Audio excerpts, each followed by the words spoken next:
எல்லாரும் சொன்னதுக்கு அப்புறம் வருத்தம் வருத்தம் தெரிவிக்கலைங்க. இங்க பாருங்க,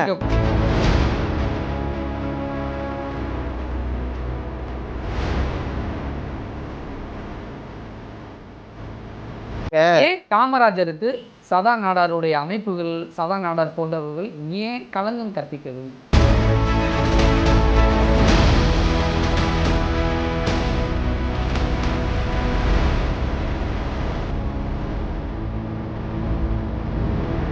இன்னைக்கு காமராஜர் மீதான விமர்சனங்களை வேற ஒரு திசையில நோக்கி கொண்டு போய்கிட்டு இங்க பாருங்க, இன்னைக்கு அதை ஏன் மன்னிப்பு கேட்க மாட்டேங்கிறாரு? பகிரங்கமா மன்னிப்பு கேட்டு போலாமே.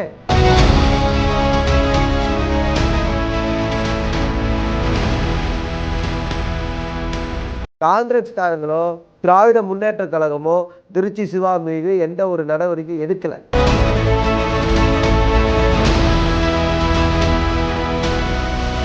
இன்னைக்கும் காமராஜர் ஆட்சியை கொண்டு வர வேண்டும் என்று சொல்லி திமுகவும் பேசிட்டு, அதிமுக பேசுறது. வணக்கம். இன்றைய நமது சிறப்பு விருந்தினர் அகில இந்திய சான்றோர் மக்கள் கழகத்தின் நிறுவன தலைவர் சதா நாடார் அவர்கள். வணக்கம் சார். வணக்கம் சார்.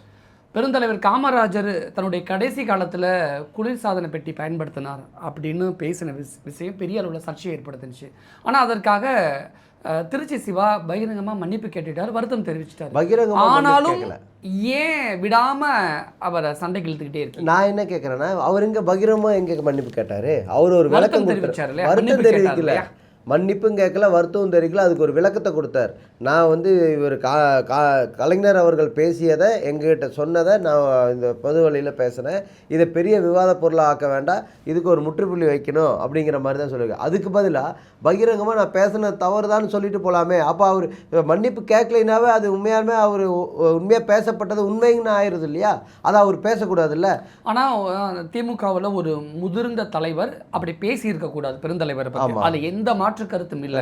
ஆனால் தன்னுடைய கருத்துக்காக வருத்தம் தெரிவித்த பிறகும் அவரை ட்ரோல் பண்ணுறது, அவரை சட்டை பிடிச்சி கேட்குற மாதிரி வீடியோலாம் ரெடி பண்ணி போட்டு வைரல் ஆக்குறதுலாம் கொஞ்சம் இல்லை.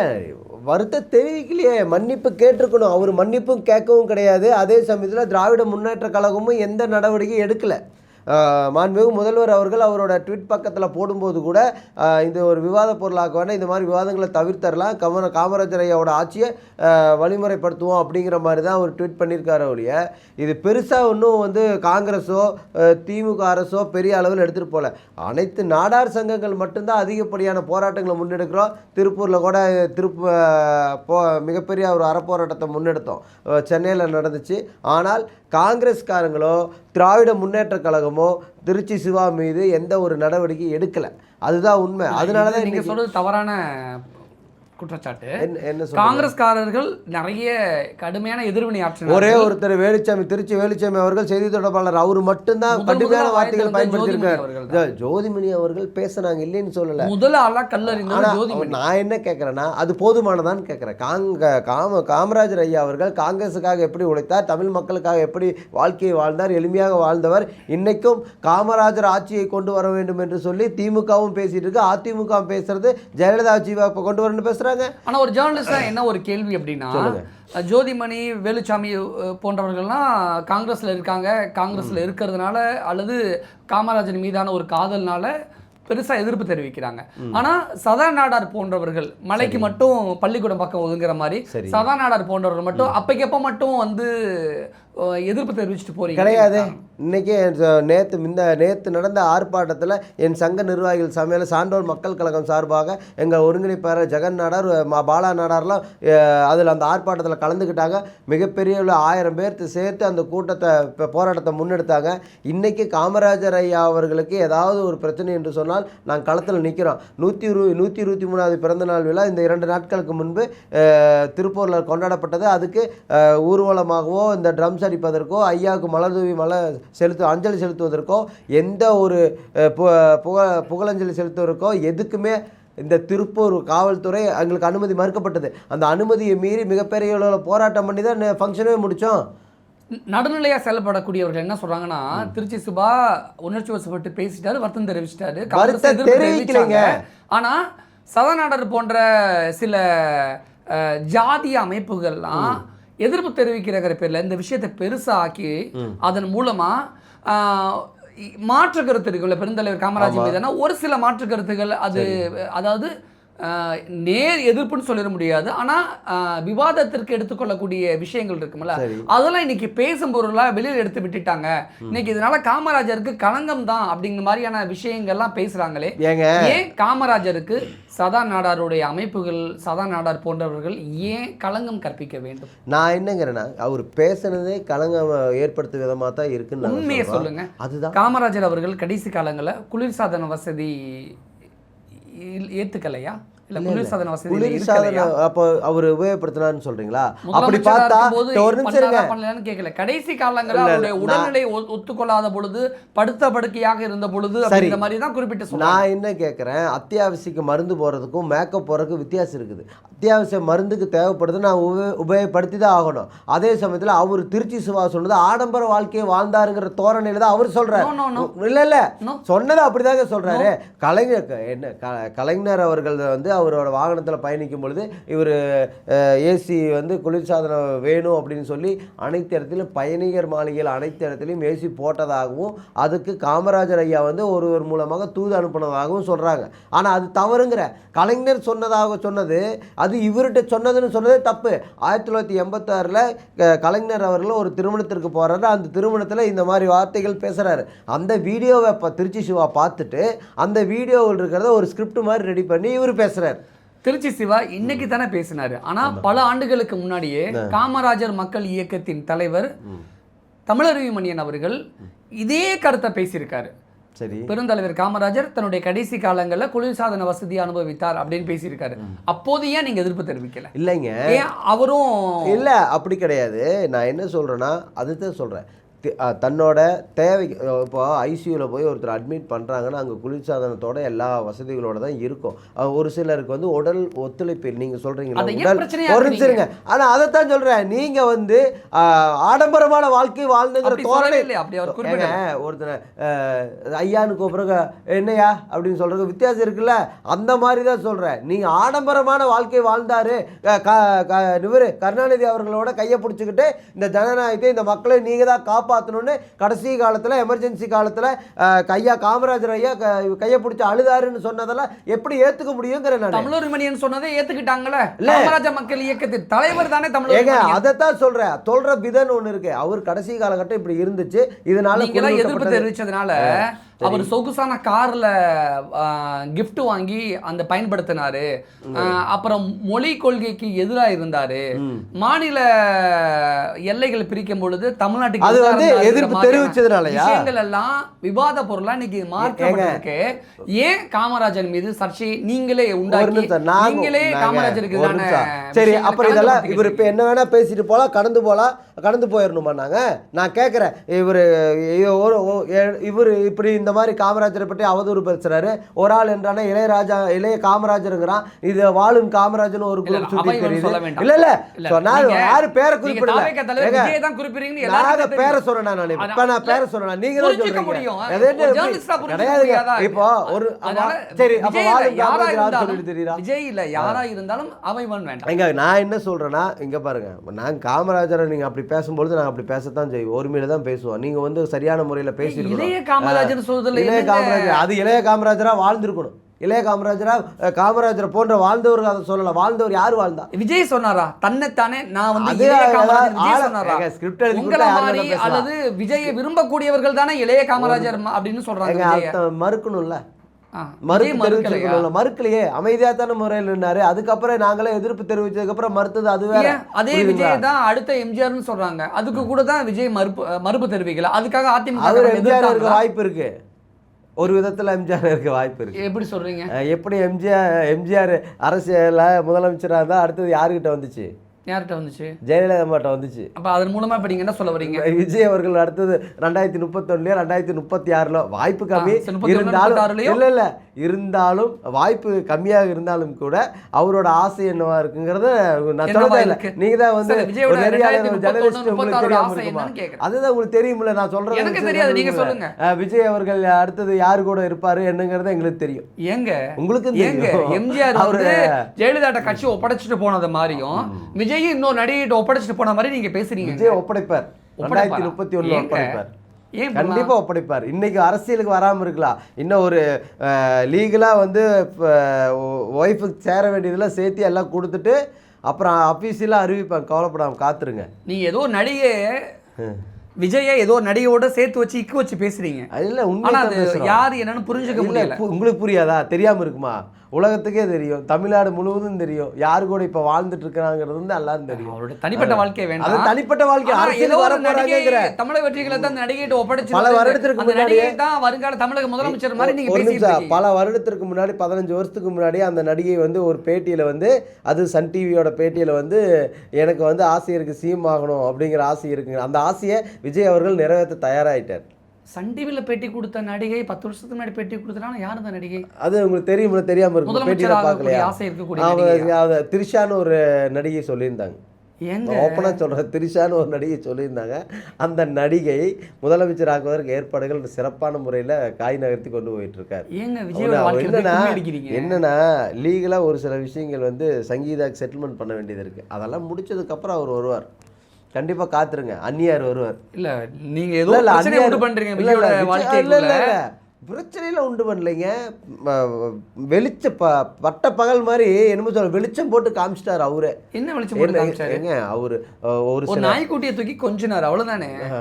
அங்க மக்கள் வந்து அவன் தொண்டர்னு அவங்க சொல்றாங்க. ரசிகர்கள்லாம் வந்து வீட்டு வாசல் நிற்பான், அவனே ஒரு 7 மணி நேரம் 8 மணி நேரம் நைட்டே கிளம்பி பைக்கில் வந்து இங்கே காத்து கிடப்பான். அவனை வந்து பார்க்கறதுக்கு டைம் இல்லை, போய் ஒரு கட்சி நிர்வாகிகளோட அந்த பிறந்தநாளை கொண்டாடுறதுக்கு நேரம் கிடையாது. தனிப்பட்ட முறையில் போய் எங்கே கொண்டாடணுமோ அங்கே போய் கொண்டாடிட்டு வந்துட்டார். ஏன் இதுக்கெல்லாம் ஏன் உள்நோக்கம்? தவறுங்க, இது ரொம்ப தப்பு. நான் என்ன சொல்றேன், இல்லை இளைய காமராஜர்னு சொல்கிறதுக்கு அவருக்கும் தகுதி இல்லை. திருச்சி சிவா அவர்கள் இவர் குளிர்சாதன பெட்டி உபயோகப்படுத்தினார், இவர் வந்து ஆடம்பரமான வாழ்க்கையை வாழ்ந்தார்னு சொல்கிறதுக்கு திருச்சி சிவாவுக்கு யோக்கியதை கிடையாது. ஏன்னு சொன்னால் திருச்சி சிவா எப்பேற்பட்ட ஒரு ஆளுங்கிறது நீங்கள் சொல்கிறீங்க. அவர் வந்து மூத்த ஒரு தலைவர்னு சொல்கிறாங்க. மூத்த தலைவர் பண்ண ஒரு கடந்த வரலாறு உங்களுக்கு தெரியும்ல, கடந்த வரலாறில் யார் கூட எப்படி இருந்தாங்கிறது உங்களுக்கு தெரியும். ஆனால் அப்பளுக்கற்ற ஒரு இல்லற வாழ்க்கையை அனுபவிக்காத அவரோட இளமை காலத்தில் 9.5 வருஷம் ஜெயிலில் கழித்த காமராஜர் ஐயாவை போய் இவர் அவதூறு பரப்புவது தவறு. இவர் எப்பேற்பட்ட வாழ்க்கைன்னு தான் கூகுளில் போட்டு பாருங்க, நான் சொல்ல தேவையில்லை. யார் கூட இருந்தாங்க, எப்படி 6 மடியில் படுத்து கிடந்தார் திருச்சி சிவா அவர்கள். இது பொது வாழ்க்கைக்கு வந்துட்டு அப்போ பொது வாழ்க்கையில் இருக்கிற ஒரு தலைவரை, உன்னதமான தலைவரை பேசும்போது நாவடக்கம் தேவை. இருக்கக்கூடிய உண்மைத்தன்மை யாருக்குமே தெரியாது. மாஃபிங் எல்லாமே மாஃபிங்கா, அதுல இருக்கக்கூடிய உண்மைத்தன்மை யாருக்குமே தெரியாது. அதனால அது இல்ல நான் எங்களுக்குலாம் தெரியும், உங்களுக்கு தெரியாம இருக்கலாம், எங்களுக்கு தெரியும் அது என்ன உண்மைத்தன்மைங்கிறது எங்களுக்கு தெரியும். நீ நாவடக்கம் வேணும். ஒரு திருச்சி சிவா அவர்கள் ஒரு மூத்த ஒரு தலைவர், திமுக திராவிட முன்னேற்ற கழகத்தில் தவிர்க்க முடியாத தலைவராக இருக்கலாம். ஆனால் நீங்க பேசும்போது ஒரு தலைவரை ஒரு கொச்சைப்படுத்தி பேசும்போது, அவர் புகழுக்கு களங்கம் ஏற்படுத்தும் விதமாக பேசும்போது யோசிச்சு சிந்திச்சு பேசணும். தேவையில்லாம் பேசக்கூடாது. என்ன பேசியிருந்திருக்கலாம், அப்படியே பேசியிருந்தாலும் அவர் ஒரு உடல்நிலை ரொம்ப கஷ்டப்படும் பொழுது அவர் வந்து இந்த சமயத்தில் குளிர்சாதன பெட்டி இல்லாமல் அவர் ஓய்வு எடுக்க முடியாத சூழல் இருந்துச்சுன்னு சொல்லி பேசியிருந்தா கூட பரவாயில்ல. ஏதோ ஆடம்பரமாக எல்லா பயனர் மாலையிலும் குளிர்சாதன பெட்டி போட சொன்னது கருணாநிதி அவர்கள், அதை வந்து என்கிட்ட சொன்னாருன்னு சொன்னது அதுவும் போய். கருணாநிதி அவர் 1986 ஒரு திருமணத்தில் பேசும்பொழுது இப்படி காமராஜர் அவர்கள் வந்து ஒருவர் மூலமாக என்னோட சொல்லி அனுப்பினான்னு சொன்னது அதுவும் போய், அதுவும் உண்மை இல்லை. இது ஆதாரம் எங்கே இருக்குது? காமராஜரையே எளிமையாக வாழ்ந்ததுக்கு ஆதாரத்தை நம்ம காட்ட முடியும். ஆனால் அவர் இந்த மாதிரி குளிர்சாதன பெட்டி உபயோகப்படுத்தினார், ஆடம்பரமாக கார்களில் போனார், ஆடம்பரமான சொத்து சேர்த்தினார், ஆடம்பரமான பங்களாவில் தங்கினார் அப்படிங்கிறதுக்கான ஆதாரம் எங்கேன்னு நான் கேட்குறேன். காமராஜருக்கு ஆதரவாக கொடி பிடிக்கிறங்கிற பேரில் காமராஜர் தமிழ் மொழிக்கு எதிராக செயல்பட்டுட்டார், இந்தி மொழியை ஆதரிச்சிட்டாரு. மாநில பிரிவினையில் இந்தந்த ஊரெல்லாம் இந்தந்த மாவட்டத்தெல்லாம் வேறு மாநிலங்களுக்கு தார வார்த்துட்டாரு அப்படிங்கிற விவாத பொருளை கிளப்பி விட்டுருக்கீங்க. ஏங்க அப்படி கிடையாதுங்க. நீங்கள் சொல்கிறது இந்த மாநிலங்களில் வேறு மாநிலம் கொடுத்தாங்கன்னு சொல்கிறது, பாலக்காடை கேரளாவுக்கு கொடுத்தாங்கன்னு சொல்கிறது, மலம்புலா டேம் அணையை கட்டுறது நம்ம காமராஜர் ஐயா தான். 14,000 பள்ளிக்கூடம் ஐயா தான். ஒரு நெகட்டிவிட்டி இங்கே இருந்ததா? கிடையாதுங்க. ஏன் அதை விவாத பொருளாக புதஞ்சு போன விஷயம் கிளப்பி விடுறீங்க? அது கிளப்பி விட்டது திருச்சி சிவா அவர்கள். நாங்கள் எதிரொலி ஆக்கவே கூடாதா? சதா நாடாரோ நாடார் அமைப்புகளோ அவர் மீது பற்றுள்ள அவரோட பேரன்மார்களோ யாரு வந்து அவருக்கு களங்க விளைவிக்க யாரு கை வச்சு மனசாட்சியோட பேசுங்க. யாரு ஜாதிய பற்றோட இப்ப காமராஜருக்கு நீங்க ஆதரவு தெரிவிக்கலையா? ஜாதிய பற்றோட தான் ஆதரவு தெரிவிக்கிறோம். வேற நான் என்ன கேட்கிறேன், எப்படி நாடார் சமுதாயம் காமராஜர் ஐயாவை கொண்டாடுகிறார்களோ அதே மாதிரி அவருக்கு ஒரு இழுக்கு வரும்பொழுது ஒரு ஒரு ஒரு கொச்சைத்தனமான வார்த்தைகளை காமராஜர் ஐயா வந்து பொய்ப்பழி சுமத்தும் போது நாங்கள் குரல் கொடுக்க நாடார் சங்கங்கள் காமராஜரை ஜாதிய பற்றோடு தான் கொண்டாடுகிறார்கள் என்றால் திருத்திக் கொள்ள வேண்டியது, மாற்றிக்கொள்ள வேண்டியது. பெருந்தலைவர் காமராஜர் அவர்களை நாடார் சங்கங்கள் ஜாதிய பற்றோடு தான் கொண்டாடுது அப்படின்னா மாற்றிக்கொள்ள வேண்டியது அவங்க தான். ஆனால் ஒட்டுமொத்த பொதுமக்களும் அவரை ஒரு பெருந்தலைவரா ஒரு பொதுவான தலைவரை தான் ஏற்றுக்கொண்டு இருக்கிறார்கள், நான் உட்பட. இன்னைக்கு ஆனால் நீங்க ஜாதிய பார்வையோடு தான் அணுகுவீங்க அப்படின்னா உங்க பார்வையில தான் கோளாறு. அந்த பார்வை தான் இன்னைக்கு காமராஜர் மீதான விமர்சனங்களை வேற ஒரு திசையில நோக்கி கொண்டு போய்கிட்டு இருக்கு. இங்க பாருங்க, இன்னைக்கு நாடார் சமுதாயம் மட்டும் அவருக்கு இந்த திருச்சி சிவாக்கு எதிர்ப்பு தெரிவிக்கல, அனைத்து கட்சி தலைவரும் எதிர்ப்பு தெரிவிக்கிறாங்க. அப்பாவு உட்பட திமுக ஒரு அப்போ திமுகவில் மூத்த தலைவராக இருக்கக்கூடிய அப்பாவு அவர்களே வந்து திருச்சி சிவா பேசியது தவறுன்னு தான் சொல்கிறாரு. புரியுதுங்களா? அதே வகை எண்ணற்ற தலைவர்கள் அவர் பேசியது தவறுன்னு தான் சொல்கிறாங்க. அப்போ எல்லாரும் சொன்னதுக்கப்புறம் வருத்தம் தெரிவிக்கலைங்க. இங்கே பாருங்க, விளக்கம் கொடுக்கறது வேற, வருத்தம் தெரிவிக்கிறது வேற. விளக்கம் கொடுத்தா அது அவர் சொல்றதை நியாயப்படுத்துற மாதிரி, அதே வருத்தம் தெரிவிச்சாரா அவர் சொன்னது பொய்ங்கிற மாதிரி. அதையே மன்னிப்பு கேட்க மாட்டேங்கிறாரு. பகிரங்கமா மன்னிப்பு கேட்டு போலாமே. இப்போ உங்களுக்கு முடிவா திருச்சி சிவா என்ன பண்ணணும்னு நீங்க எதிர்பார்க்க? அவர் பகிரங்கமா மன்னிப்பு கேட்கணும். பொது வழியில அனைத்து ஊடக பத்திரிகைகளையும் கூட்டு வச்சு நாங்கள் பேசின தவறு அது உண்மைக்கு புறமான செய்தி தான், என்னை மன்னிச்சிருங்க, உங்களுக்கு மனம் புண்படியா நடந்திருந்தால் மன்னிப்புன்னு கேட்டு போட்டு ஒன்றும் பிரச்சனை இல்லை. திருச்சி சிவா மன்னிப்பு கேட்ட உடனே நாடார் சங்கம் அப்படிங்கிற அந்த ஜாதிய கட்டமைப்புல ஒரு சங்கத்தை கட்டமைச்சு வச்சிருக்கீங்களா, அதெல்லாம் கலைச்சிட்டு ஒரு பொதுவான சங்கமா மாத்துவீங்களா? அது எப்படி மாத்துவோம்? நீங்க மட்டும் ஜாதிய உணர்வோட இருக்கலாம். நாடார்களுடைய வாழ்வுரிமைக்காக நாங்க ஜாதி சங்கம் வச்சிருக்கிறோம். இன்னைக்கு நான் சொல்றேன், ஒரு பேங்க் வாசல்ல ஒரு காவலாளி வந்து துப்பாக்கியோட நிக்கிறான்னா வர்றவங்கள சுட்டுக்கொள்ளவா நிக்கிறான்? அதுக்கு கிடையாது, அந்த பணத்தை பாதுகாக்கிறதுக்கு தான் நிக்கிறான். அதே மாதிரி தான் நாங்க என்ன சொல்றோம்னா, எங்கள் நாடார் சமுதாயம் நலிவுற்று இருக்கு, அரசியல் அங்கீகாரம் இல்லாம இருக்குது, அவர்களுக்கு ஒரு பிரச்சனைனா குரல் கொடுக்கறது தான் எங்க சமுதாயத்துக்கான சங்கங்களை நாங்க வச்சிருக்கோம். ஆனா ஜாதிய பின்னாடி பேருக்கு பின்னாடி வச்சுக்கிட்டு சினிமா எடுக்க போறீங்க. அந்த சினிமாவுல என்னத்தை நீங்க சமத்துவம் பேசிட்டு போறீங்கன்னு தெரியல. அரசியலுக்குள்ளேயும் வரீங்க, அரசியலுக்குள்ள வந்து என்ன பொதுமக்களுக்கு நீங்க என்னத்தை நல்லது செஞ்சு கிழிக்க போறீங்கன்னு தெரியல. ஏன்னா பேருக்கு பின்னாடி ஜாதிக்குள்ள போய் ஒளிஞ்சுக்கிட்டு இருக்கீங்க. அப்ப நீங்க ஒரு பெரிய கோலையான்னு கேட்கிறேன். நான் என்ன கேட்கிறேன், ஜாதியை பின்னாடி வச்சுட்டா அது என்ன ஜாதி வெறியன் ஆயிட முடியுமா? நீங்க அப்படி பாருங்க, கேரளா, தமிழ்நாடு, கர்நாடகா, ஆந்திரா அனைத்து மாநிலங்களுக்கு சர்மாலா யாரு, மோடிலா யாரு, நாயுடுல யாரு, நாயக்கர்ல யாரு, எல்லாரும் பேர் வச்சுக்கிறது இல்லையா? ஏன் கோபிநாத் அவர்களுடைய அப்பாவோட சந்திரன் செட்டியார் வச்சுக்கலையா? என்னங்க நான் என்ன கேட்கிறேன், எல்லா இடத்துலயும் ஜாதி பேர் இருக்கும். அவங்க அப்படி பண்ணாங்களே, இவங்க அப்படி பண்ணாங்க. கேரளால எத்தனை மேனன் இருக்காங்க, எவ்வளவு பேர் அவங்க ஜாதி பேரை ஜாதிங்கிறதெல்லாம் தாண்டி ஒரு பேரா மாறி போச்சுங்க. அது கிடையாது, நாங்களும் பேரா மாத்திர பேருக்கு பின்னாடி வச்சுக்கோம். இப்படி ஜாதி வன்மத்தோட இருக்கக்கூடிய நீங்க சினிமால வந்து என்னத்தை சாதிக்க போறீங்க?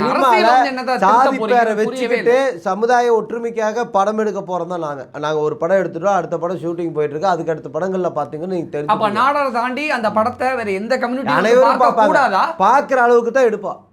மாரி செல்வராஜ் போன்ற ரஞ்சித் போன்ற ஒரு படம் எடுக்கிறீங்க இல்லைங்க.